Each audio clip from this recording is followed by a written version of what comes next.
Voilà, j'ai pensé que si dans la vie normale de tous les jours, nous avons des choses à gérer, le quotidien à gérer, je crois aussi que dans une période comme celle-ci, une période inédite, même si elle est différente et que nous avons besoin de nous adapter, nous avons quand même des choses à gérer. Et j'aimerais savoir, en tout cas je me suis posé la question, comment gérons-nous ce confinement? Comment nous nous entretenons moralement, spirituellement? Comment nous entretenons notre être intérieur? On sait très bien qu'on peut se nourrir de choses négatives, de choses qui ne nous font pas de bien, mais on peut aussi s'entretenir et se nourrir de choses qui vont nous élever, qui vont nous fortifier et nous rendre meilleurs.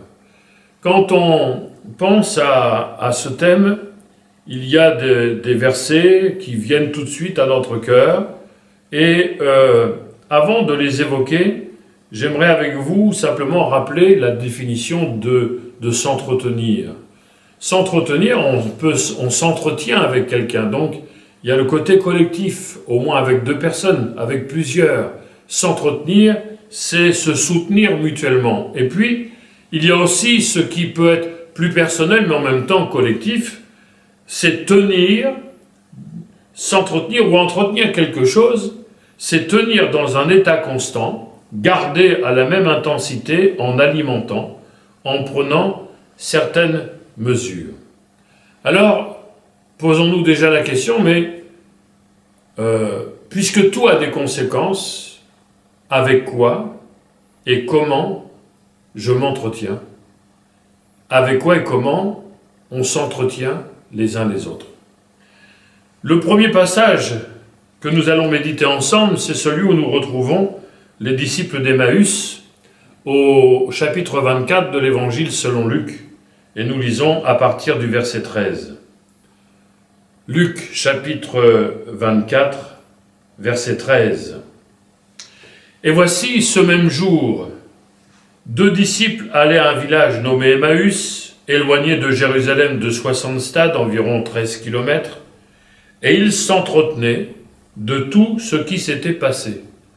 Pendant qu'ils parlaient et discutaient, Jésus s'approcha et fit route avec eux. Mais leurs yeux étaient empêchés de le reconnaître. Il leur dit, « De quoi vous entretenez-vous en marchant ?» Et ils s'arrêtèrent, l'air attristé. L'un d'eux, nommé Cléopas, lui répondit, « Es-tu le seul qui, séjournant à Jérusalem, ne sache ce qui est arrivé ces jours-ci. Amen. » Connaissons le reste de ce passage. Si vous le souhaitez, vous pourrez bien sûr en faire la lecture. Donc, ils étaient en chemin vers une cure thermale, nous en avons déjà parlé ensemble lors d'un de nos cultes, et ils s'entretiennent. Vous avez remarqué qu'il y a deux fois le verbe « s'entretenir ». Ils s'entretiennent des derniers événements, de tout ce qui vient de se passer. Et puis, la deuxième fois où il y a le verbe « s'entretenir », c'est Jésus qui l'utilise en disant « Mais de quoi vous entretenez-vous » Et c'est bon d'être précis avec la parole de Dieu, de la méditer, et il m'a semblé bon de regarder dans le texte original, dans le texte grec, pour voir si c'était les mêmes mots, parce que nous le savons, il y a plusieurs traductions, la plupart sont fidèles au texte original, mais il y a toujours des nuances, puisque chaque traducteur va faire un choix au niveau du mot. Et lorsqu'on regarde, par exemple, au verset 14, ils s'entretenaient. Ici, c'est le verbe le plus ordinaire. Ils parlaient ensemble.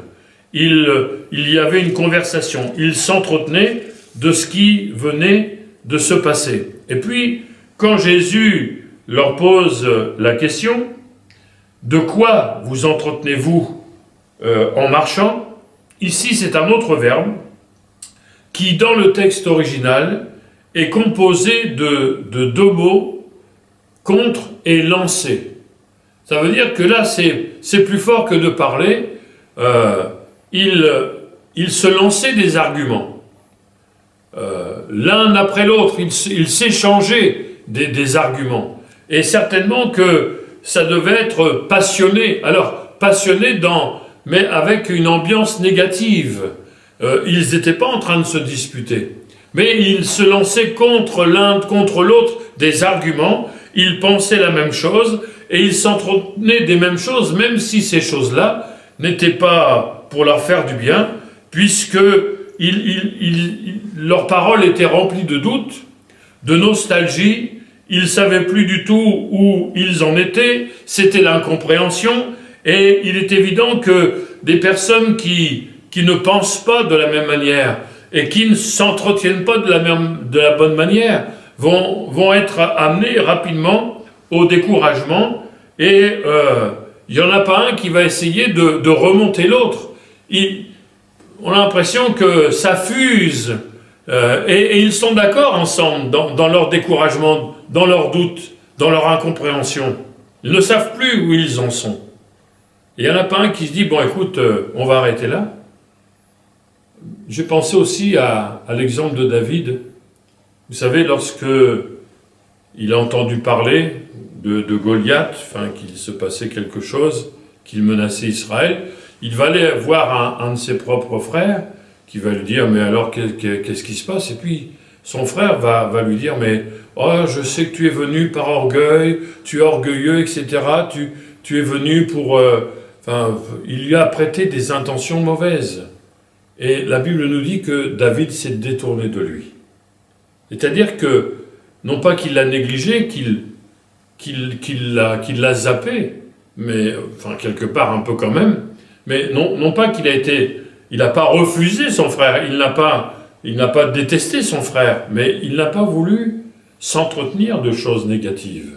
Et il y a des moments où il est important de réagir de cette manière. Non pas de se détourner des personnes, mais de stopper un entretien qui ne nous ferait pas de bien, mais plus de mal que de bien. Et heureusement que Jésus va venir couper cette spirale de cet entretien négatif. Il s'entretenait, mais dans le doute, dans l'incompréhension. Il n'y avait pas un qui avait une parole pour dégager l'autre. Et puis Jésus arrive, et je bénis le Seigneur qui est capable de nous rejoindre. Peut-être sommes-nous en train d'entretenir de mauvaises choses. Peut-être que nous sommes en train d'entretenir des choses négatives. Nous sommes dans un confinement, mais au-delà du confinement physique, vous savez qu'on peut être confiné intérieurement. On tourne en rond dans nos pensées, dans nos questions, dans nos réactions. On tourne en rond dans les informations. On passe en boucle différentes informations. On s'entretient de tout ce qui se dit, de tout ce qui se fait, que ce soit au sujet du Covid-19 ou au sujet de nos mauvaises expériences, de nos déceptions, de nos coups durs. Peut-être on parle, voilà, il s'est passé ça avec tel frère, avec telle sœur, avec tel membre de l'église, avec tel membre de la famille. On s'entretient de ces choses. Et parfois, on a besoin que Jésus vienne nous rejoindre pour couper net à ce genre d'entretien et de nous apporter l'air du ciel. Et béni soit Dieu de ce qu'il va faire, de ce que Jésus va faire lorsqu'il va arriver. Et c'est pour ça qu'il va leur dire, mais de quoi vous entretenez-vous? Avec quoi vous échangez contre, vous lancez contre, là, vous envoyez des paroles, mais vous êtes en train de vous attrister. D'ailleurs, il nous est dit dans ce texte qu'ils s'arrêtèrent, quand Jésus a posé la question, ils s'arrêtèrent l'air attristé. Alors, quand on regarde, ils s'arrêtèrent l'air attristé, il y a deux raisons. Premièrement, ils sont attristés à cause de tout ce qu'ils se disent. Et c'est vrai que quand on est dans l'incompréhension, dans le doute, dans la déception, dans le questionnement, dans le découragement, même si c'est quelqu'un comme Jésus, mais ils étaient incapables de le reconnaître, et parfois, quand on est dans un entretien de mauvaises choses, dans un mauvais climat spirituel, même quand le Seigneur vient nous rejoindre, on ne le reconnaît pas forcément, on n'entend pas forcément sa voix. Et puis l'air attristé, c'est aussi en se disant, mais d'où il sort, lui? T'es le seul à pas savoir. Et ça, eux, ils étaient tellement dans le feu des paroles, des échanges, mais pour eux, c'est que quelqu'un ne sache pas ce qui s'est passé, mais il sort de quelle planète? Et parfois, on peut imaginer soi-même, quand on n'est pas en forme spirituellement, on a l'impression que Dieu ne sait pas dans quel état on est. Et parce qu'on s'entretient de mauvaises choses, on pense que, d'abord, que les autres ne nous comprennent pas, comme les disciples n'ont pas tellement compris que Jésus, en tout cas que la personne qui est là, ne sache pas, et puis on a l'impression, nous, que le Seigneur ne nous comprend pas, et qu'il ne réalise pas dans quelle situation on se trouve. Vous savez, quand on est dans un confinement spirituel, moral, il y a parfois des choses bizarres qui se passent dans notre cœur, dans notre tête, et nous avons besoin de chercher sa présence, la présence du Seigneur, parce que quand il nous rejoint, ça change tout. Ça change tout quand le Seigneur nous rejoint, quand le Seigneur vient nous parler. Et si nous recherchons sa présence, si nous recherchons sa parole, nous allons sortir de notre mauvaise manière, si c'est le cas bien sûr, d'entretien que nous avons, et nous allons remplacer nos paroles, nos pensées de doute, ce par quoi nous nous attristons, par des paroles de joie, par des paroles de foi. Le Seigneur, comme pour ses deux disciples, il va réchauffer notre cœur, parce que la présence et la parole de Dieu sont comme un feu qui brûle tout ce qui est de paille, tout ce qui est de la terre, pour mettre en nous ce qui est divin, et ce qui va véritablement nous remonter moralement, nous remonter spirituellement. Que le Seigneur vienne ce soir nous faire respirer l'aide du ciel, afin de changer nos pensées et de nous communiquer une parole de foi. Et puis, le second entretien, je rappelle la définition dont nous avons parlé tout à l'heure, c'est tenir dans un état constant, garder à la même intensité en alimentant et en prenant certaines mesures. Alors c'est vrai, il suffit de réaliser quelques entretiens, et là je parle sur le plan matériel, sur le plan technique. Vous faites entretenir votre chaudière, vous faites entretenir votre voiture, ça a un coût.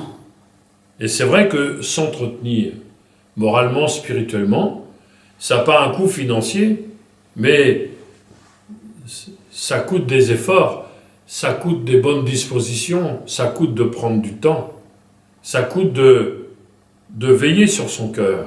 Mes frères et sœurs, c'est tellement important, c'est tellement utile, indispensable. Dans l'épître de Paul aux Éphésiens, nous allons au chapitre 5 et au verset 18.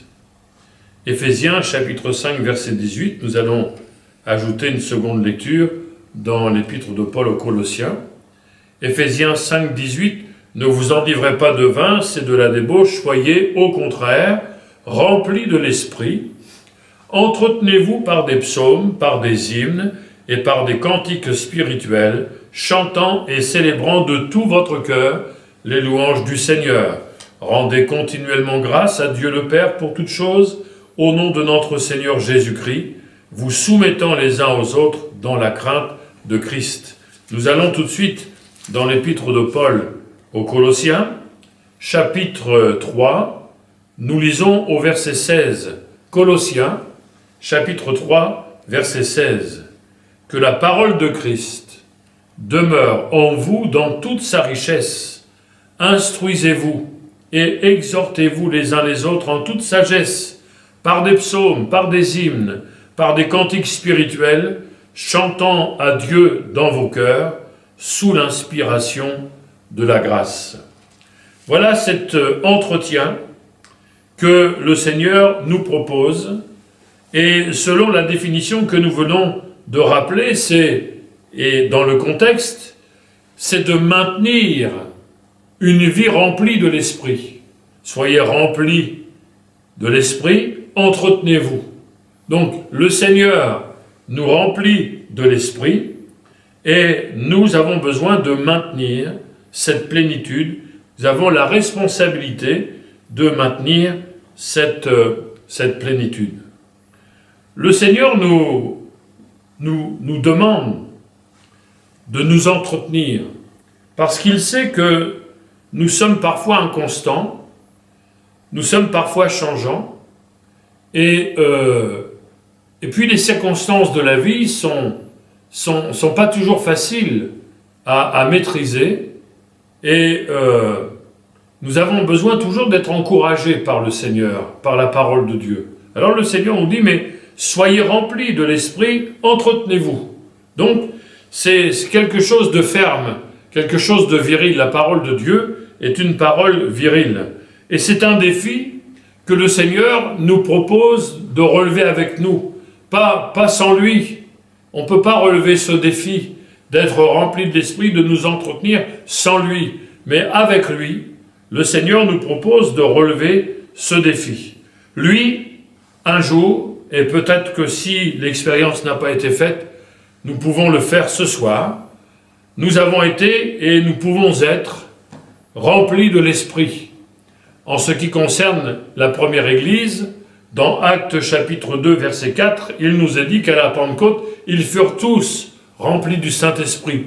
Après que Pierre et Jean aient été emprisonnés, les disciples, les premiers chrétiens vont se rassembler et prier. Et à la fin de la prière, dans Actes 4, 31, ils furent tous remplis du Saint-Esprit. Donc, quand Dieu donne son esprit, il ne le donne pas avec mesure, mais il veut nous remplir, il veut la plénitude. Remplir, c'est d'occuper tous les espaces de notre cœur et de notre vie.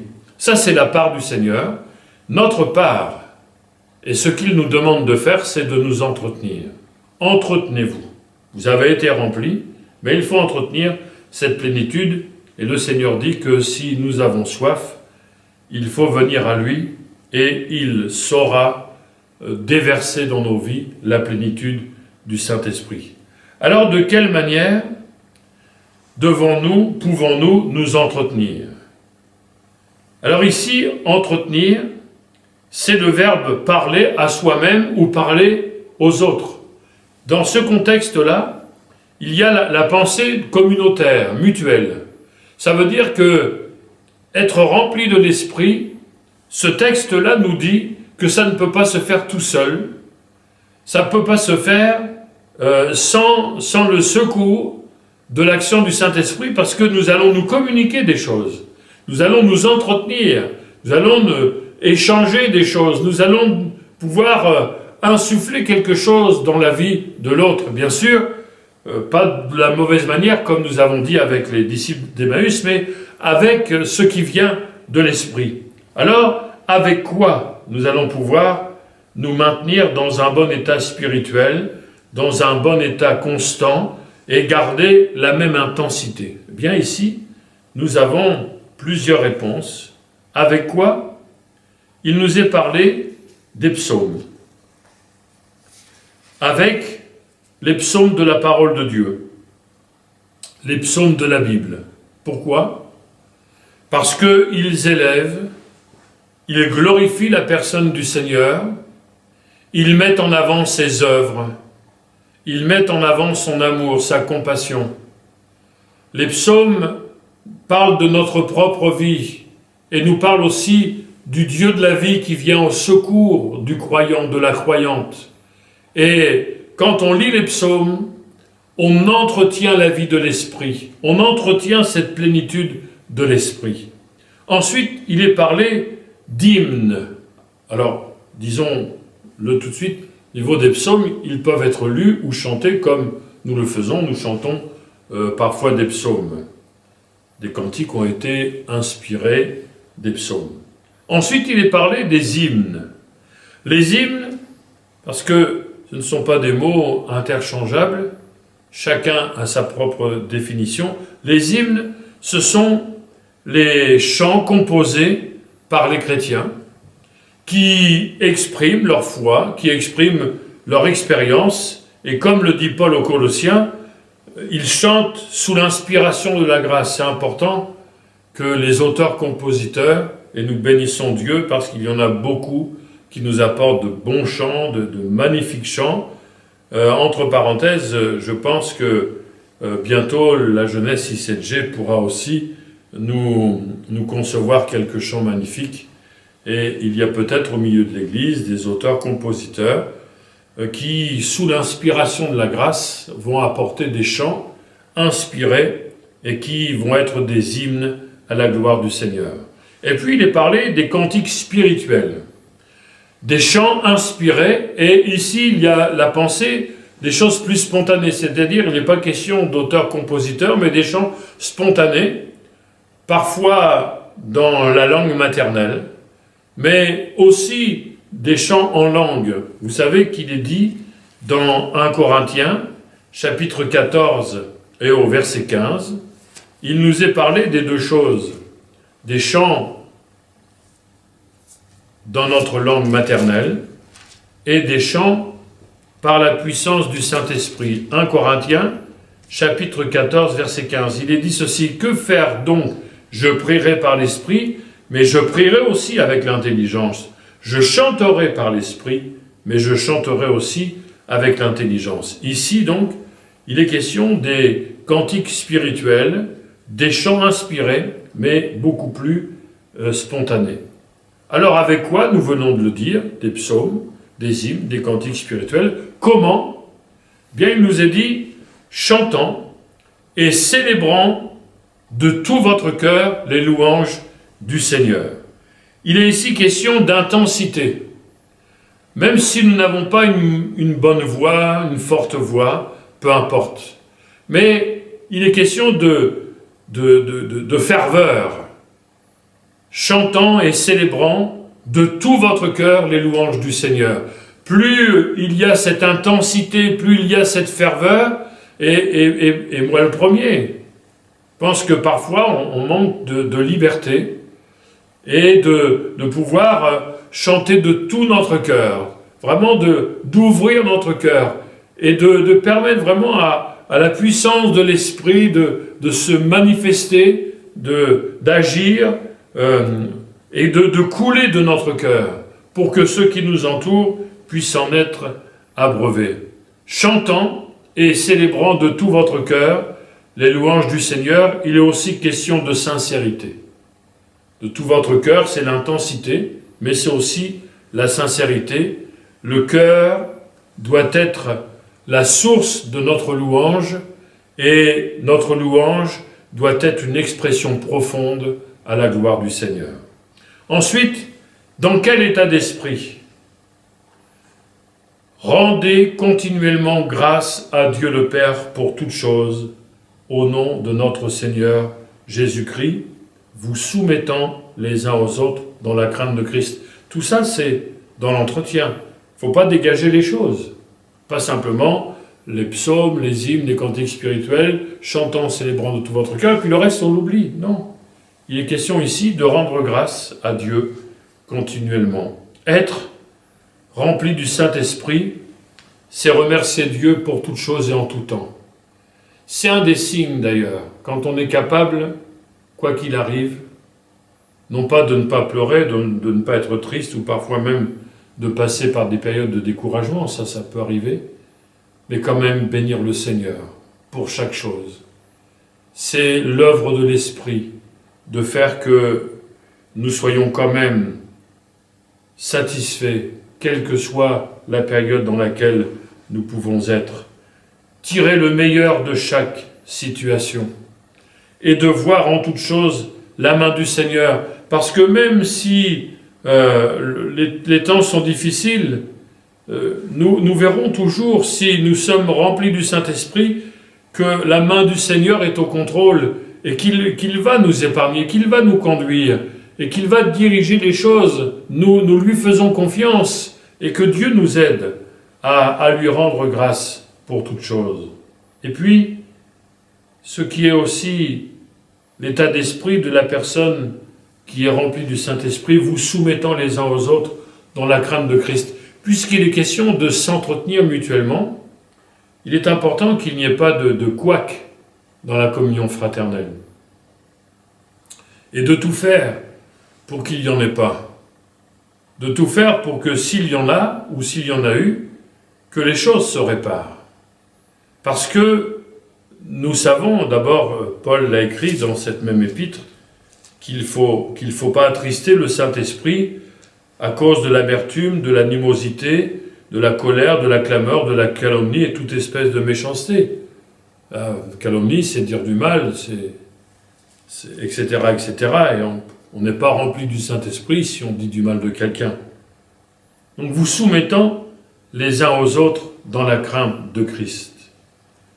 L'esprit d'indépendance, l'esprit de supériorité, de se mettre à l'écart, ne sont pas signes d'une vie remplie de l'esprit et d'ailleurs ne la favorisent pas. Mais si nous voulons la plénitude de l'esprit, il est important d'être soumis les uns aux autres. Pas toujours les mêmes, mais parfois nous allons écouter, parfois les autres vont nous écouter, parce que personne n'a la science infuse, et il est important finalement que ce soit le Seigneur qui soit souverain. Ce n'est pas toujours les mêmes qui ont la pensée de Dieu. Et savoir la reconnaître, non pas toujours vouloir avoir raison, on n'a pas toujours tort non plus, mais être capable de nous soumettre les uns aux autres, c'est une des conditions d'entretenir la plénitude de l'esprit. Et c'est bien que nous puissions nous en rappeler. Et il est dit dans la crainte de Christ, c'est-à-dire parce que le Seigneur est là. Alors on ne peut pas agir, on ne peut pas parler comme si le Seigneur n'était pas là. Le Seigneur n'est jamais absent, il est là. Et parce que nous avons la crainte de son nom, nous voulons chercher à lui plaire. Nous voulons faire ces choses dans la crainte de Christ. Alors frères et sœurs, la force qui est capable de nous tenir debout, c'est la puissance de l'Esprit. Et nous avons besoin d'être soutenus jour après jour. Alors faisons tout pour nous entretenir de bonnes choses. Faisons tout pour entretenir une bonne relation, communion fraternelle. Ne restons pas sur des déceptions, sur de l'amertume, sur de l'animosité, sur la rancœur. Ne restons pas sur le découragement, sur des choses négatives, mais que le Seigneur nous donne de pouvoir nous entretenir de bonnes choses, de veiller sur le climat de notre cœur, de repousser toutes ces choses qu'on nous rabâche parfois jour après jour, et que parfois on recherche, on veut en savoir un peu plus, mais que le Seigneur nous aide à maintenir ce bon climat spirituel, et que même si c'est important de s'informer des choses, nous ne voulons pas ressasser, repenser toujours aux mêmes choses, mais veiller à ce que notre cœur demeure dans la présence du Seigneur, entretenir la vie divine, la vie éternelle, la vie d'en haut que le Seigneur nous a donnée. Et nous avons vu la formule comment y parvenir avec la grâce du Seigneur, sachant que le Seigneur est toujours là en permanence. Voilà, nous prions pour que Dieu nous bénisse et que ce moment nous soit pleinement profitable, que le Seigneur fasse descendre sa grâce au fond de notre cœur. Recueillons-nous encore une fois ensemble. Seigneur, bénis en effet ta parole, qu'elle soit suivie d'une action du Saint-Esprit, pour que les cœurs découragés puissent sortir de ce découragement, que ceux et celles qui s'entretenaient peut-être de choses desquelles elles ne pouvaient pas sortir, tu puisses leur donner la victoire, victoire sur les pensées, victoire sur le climat intérieur, victoire sur le climat spirituel. Seigneur, ta présence et ta parole sont vraiment des clés pour ouvrir notre cœur, pour régler nos problèmes. Seigneur, merci pour la suite que tu donnes. Voulons glorifier ton nom et te bénir dans le nom précieux de Jésus. Amen. Amen.